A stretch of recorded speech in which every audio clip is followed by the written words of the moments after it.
हैं, बचपन से आप लोग डिवीजन सीखते हुए आ रहे हैं।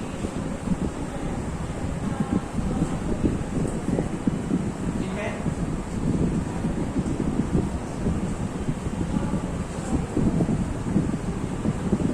बेस्ड ऑन डिवीजन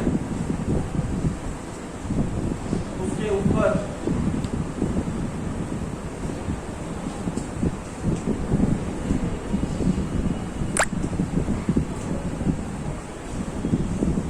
ये है कॉन्सेप्ट। बचपन में जो डिवीजन सीखा उसमें डिविडेंड, जिस नंबर को तुम डिवाइड करते हो, जिसको डिवाइड करते हो उसको यूक्लिड डिवीजन में उस नंबर को ए ले लेंगे। ठीक है, और जिससे डिवाइड करते हो उसको हम डिवाइजर बोलेंगे और उसको बी ले लोगे। ठीक है, जो डिवाइड करने के बाद जो आंसर मिलेगा उसको आप कोशेंट बोलते हो। क्या बोलते हो? कोशेंट। उसको क्यू से डिनोट करेंगे। ठीक है, और कितनी टाइम डिवाइड हो जाने के बाद में यहाँ पे जो बचेगा वो रिमाइंडर होगा। तो रिमाइंडर को आप आर बोलोगे। ठीक है, राइट। यूक्लिड डिवीजन लेमा का जो जनरल फॉर्म वो है a equal to B Q plus are.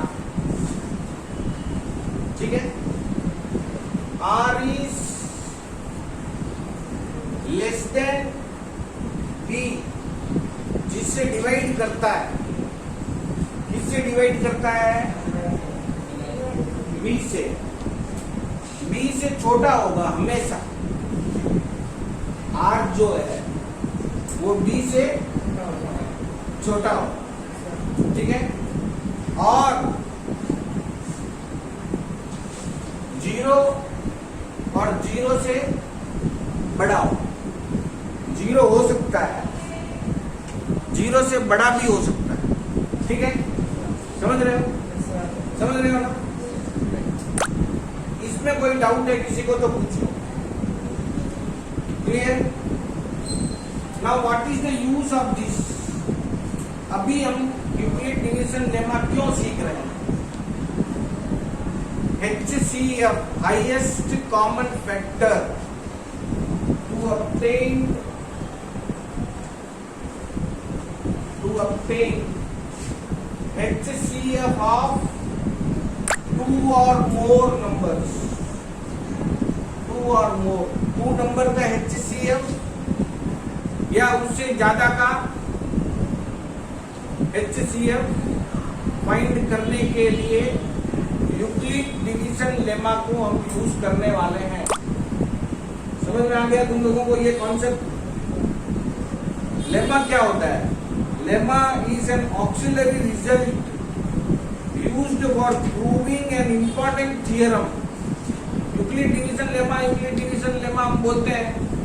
तो ये लेमा होता क्या है ये मालूम होना चाहिए ना। थियरम होता है जिसको हम प्रूव करते हैं। ठीक है, लेमा क्या है? उस थियरम के अंदर जो ऑलरेडी कुछ प्रूव हुआ उसके अंदर से हम कुछ लेते हैं, उसको बोलते हैं lemma. Lemma is an auxiliary result. Auxiliary एक थियरम है, उसके कुछ रिजल्ट होंगे, उसमें से कोई एक रिजल्ट लेते हैं, उसको बोलते हैं लेमा। ठीक है, result used for proving an important theorem, it is usually considered as a mini theorem. ठीक है, एक छोटा थियरम को उसको हम कंसिडर कर लेते हैं। ये यूक्लिड डिवीजन लेमा जो आपको मैंने बताया है ये है। ठीक है,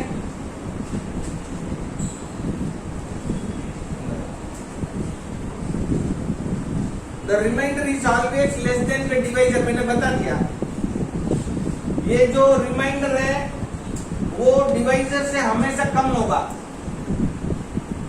if r equal to 0 then a equal to B q. अगर r 0 हो जाएगा तो a equal to B q हो जाएगा। समझ गया? Conversely if b divides a then A equal to BQ. ठीक है, राइट।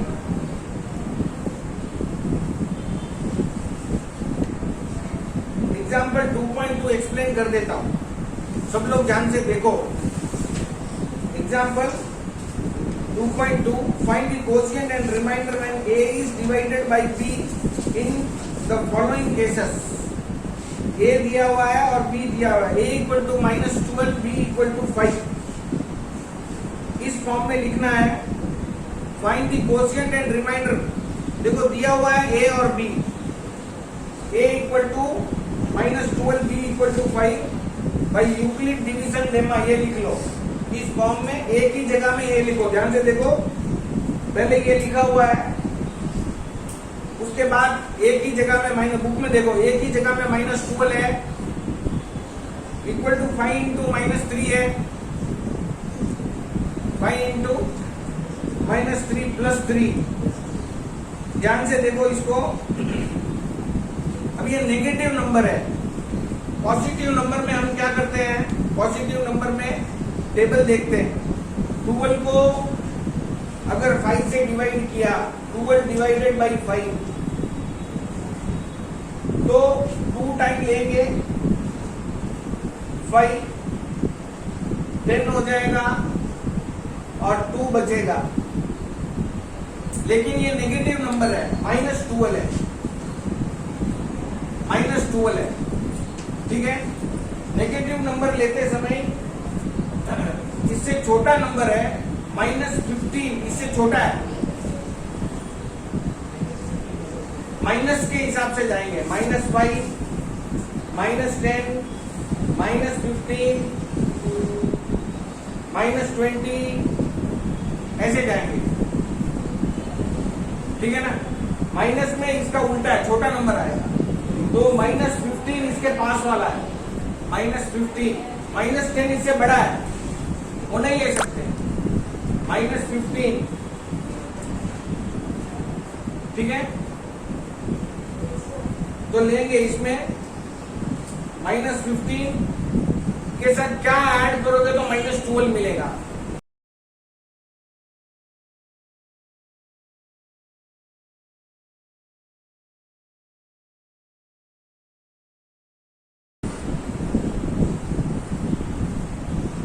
तो हम ये बोल रहे थे कि इसको मल्टीप्लाई कर लेंगे तो -15 आएगा, ठीक है।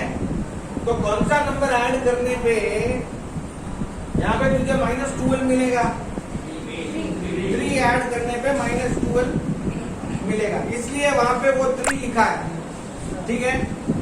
समझ में आ रहा है ना वो, राइट। ये जो मॉडुलस है, इसका मतलब क्या है, मॉडुलस जो है उसका मतलब क्या है, मॉडुलस दिया हुआ है बी, मॉडुलस के अंदर है, इसका मतलब है ये हमेशा पॉजिटिव रहेगा। आर जो नंबर है ना, इज ऑलवेज पॉजिटिव, ठीक है, इसलिए मॉडुलस में दिया हुआ, ठीक है, ये मालूम होना चाहिए। देयरफॉर अभी इसको देखो, ये तो डिवाइड ऑलरेडी बी है, ये ए है, ये बी है, कोशिएंट कौन सा हुआ -3 और रिमाइंडर कौन सा हुआ 3। ये कैसे आया पता चल गया। नेगेटिव नंबर आया तो थोड़ा ध्यान रखना पड़ेगा अपने से, और पॉजिटिव नंबर में एकदम इजी रहेगा तुमको, ठीक है, वो तो बचपन से सीखते हुए आ रहे हो इसलिए।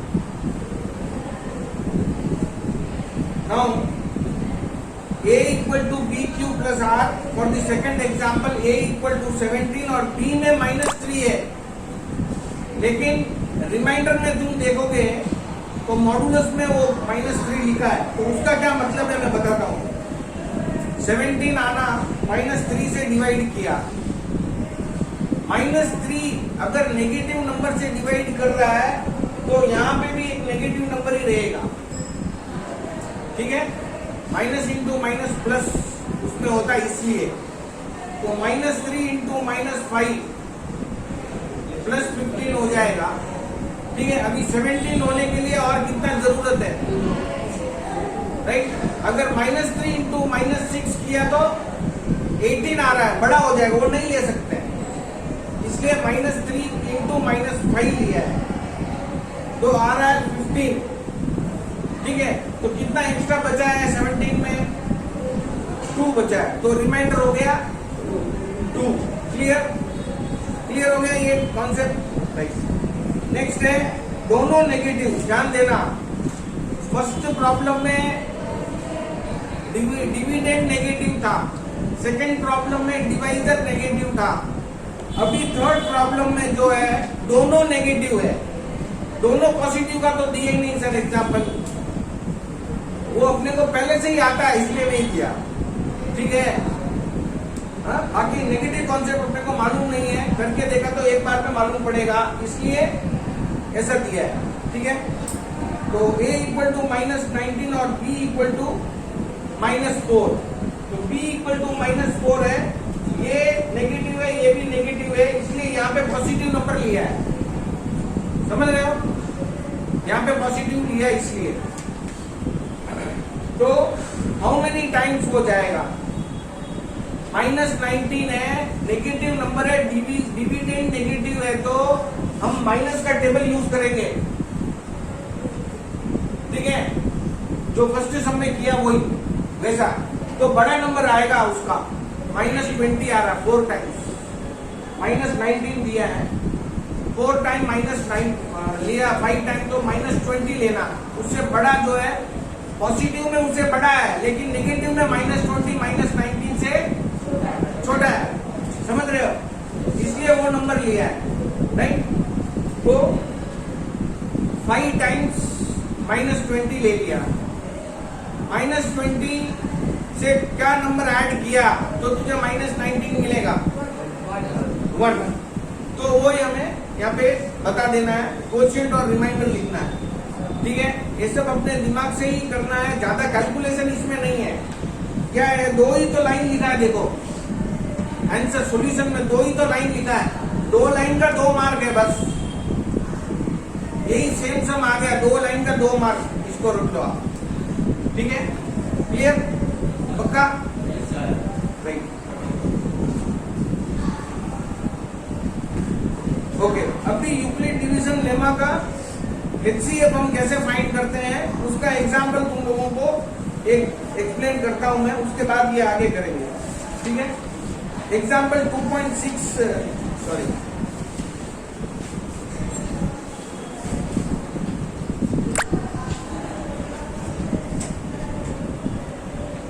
एक्स वाला है, ये इलस्ट्रेशन का देखते हैं। Illustration page number 40। 2 नंबर है 273 और 119, उसका HCF फाइंड करना है। तो step 1, we start dividing 273 by 119 using Euclid division lemma। we get जो बड़ा नंबर होता है 273, बुक में देखो 273 बड़ा है, 119 छोटा है। 273 इक्वल टू 119, कितना टाइम्स 119 लेगा? Maximum 2 times. तो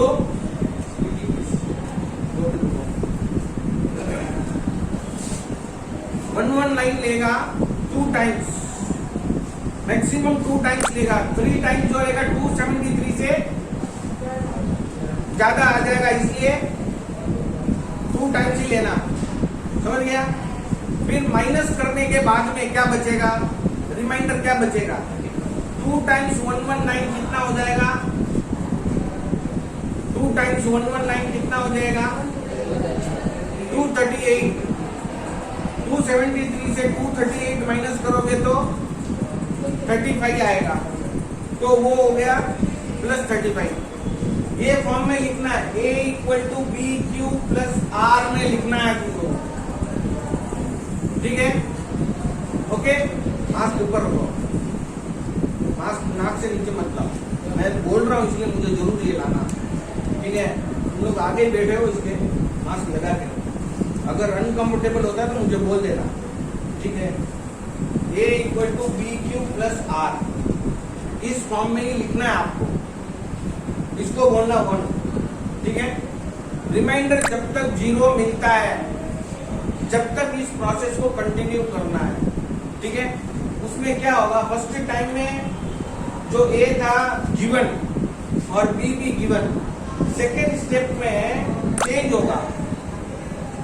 जो यहाँ पे कोशिएंट आएगा उसको हम उधर उस साइड लिख लेंगे आर, और रिमाइंडर को रिमाइंडर से डिवाइड करेंगे। देखो कोशिएंट जो यहाँ पे 119 था वो अभी ए हो जाएगा, बी की जगह में जो नंबर है वो ए हो जाएगा, ठीक है। 119 और जो रिमाइंडर है वो बी हो जाएगा। 119 डिवाइडेड बाई 35, डिवाइडेड बाई 35 कितना टाइम मैक्सिमम ले सकते हैं? देखो 3 टाइम 105 ले सकते हैं। क्या बचेगा? 14 बचेगा। तो प्लस 14 लिख के उसको 2 बोलो। वहां पे जो लाइन लिखा हुआ है ना उसको ध्यान रखो, ठीक है। नेक्स्ट, रिमाइंडर इक्वल टू 0 मिल गया क्या? नहीं, यानी नेक्स्ट स्टेप करना है। इधर पहले किससे डिवाइड किया? 35 जो बी था वो भी ए हो जाएगा, और जो रिमाइंडर था 14 वो बी हो जाएगा। तो 35 equal to 14 into dash plus dash. 35 equal to 14 into dash कितना टाइम ले सकता है? 2 टाइम 28 ले सकता है। रिमाइंडर क्या बचेगा?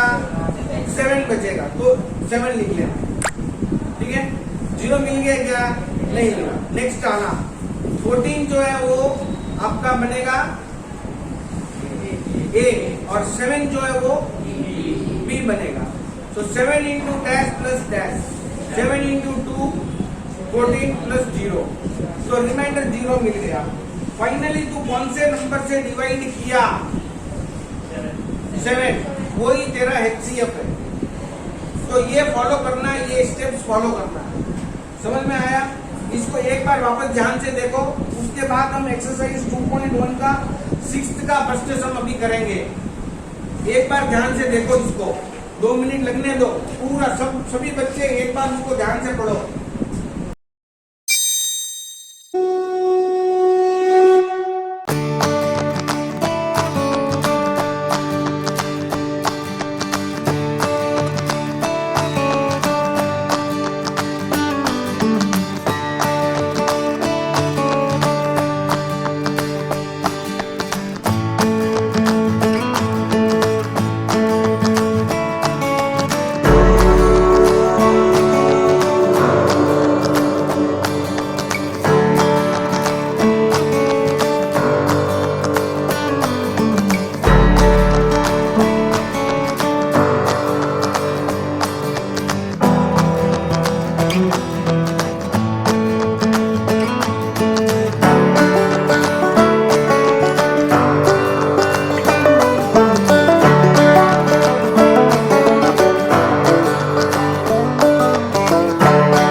Finding the HCF of 340 and 412 using Euclid's division lemma. ठीक है, using this. So let A equal to 340, no 412 बड़ा जो है वो A रहेगा, and B equal to 340. Clear? Any doubt in this? So A equal to BQ plus R, A equal to 412 equal to 340 into dash plus dash. एक time ही ले सकता है क्योंकि 300 है, डबल किया तो 600. So सो माइनस करो 41 माइनस 34 करेक्ट क्लियर। अभी ये ए होगा नेक्स्ट स्टेप में इधर लिख लेना remainder is not equal to 0 okay. इसको 1 बोलना है तो बोलो, नहीं बोला तो भी चलेगा। Now a equal to 340 b equal to 72 ठीक है। So 340 equal to 72 into dash plus dash कितना टाइम ले सकता है 72 144 216 राइट। इसमें कुछ डाउट है तो बोल दो। 4 बार ना ले सकता, 4 बार तो ज्यादा हो रहा है ना। 1 मिनट 288 तो ले सकता है। नेक्स्ट इज करेक्ट 4 बार ले सकता है। जतिन अगर कंफर्म है तो कंफर्म वापस चेक कर, हाँ मत बोल ठीक है। कंफर्म बोला 4 बार, मैं उधर 3 लिखा तो तू मान लिया, ऐसा नहीं होना। तेरे ऊपर विश्वास होना चाहिए पहले ठीक है। हाँ मैथ्स का यही लॉजिक है, सबसे पहले विश्वास करना सीखो खुद पे ठीक है। हाँ ओके तो कितना टाइम ले सकता है, क्या बचेगा 52 चेक कर सकते हैं। 288 290 340 चेक कर लिया राइट है। 52 राइट है। रिमाइंडर 0 है क्या, r is not equal to 0. Now what will be a and b? Are you all understanding this? Yes, sir. Yes. So next step is 72 equal to 52 into dash plus dash. So what? How many times? 1 time. What is remainder? What is remainder? 1 time 20. R is equal to 0? No. Then next A equal to B equal to 20. So 52 equal to 20 into dash plus dash. So what you will get? 2 times 52 है ना 40 क्या बचा 12। Next A equal to 20 B equal to 12। यहाँ पे R equal to not equal to. Is that clear?